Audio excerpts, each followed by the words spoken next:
Today at approximately 2:30 p.m. we received a call in the 1200 block of Southwest 29 Terrace in reference to a violent domestic where there was a male armed. They immediately encountered some family outside of the residence who indicated to us that there was a male inside the home who was armed and holding a female hostage. Officers immediately asked for negotiators to respond to this location as well as on-duty SWAT members. During that time, while we were waiting for those officers to arrive here, we did have some statements that this individual may have been on the drug flakka.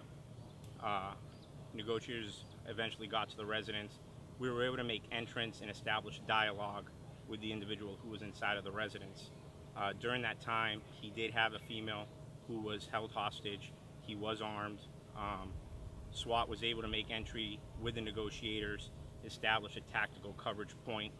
And during this dialogue, officers were forced to take lethal action and discharge their firearms in order to save the life of this female and possibly others.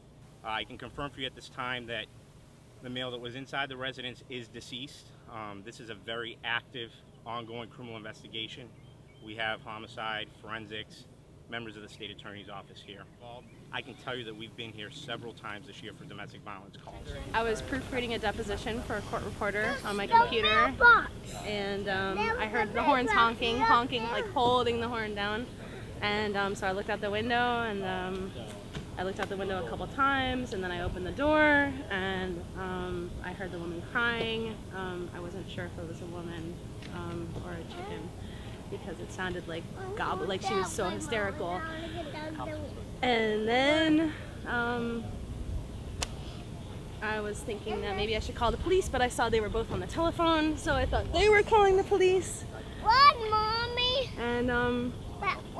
And then I saw the woman who I thought was the renter come out and said, "You leave that woman alone."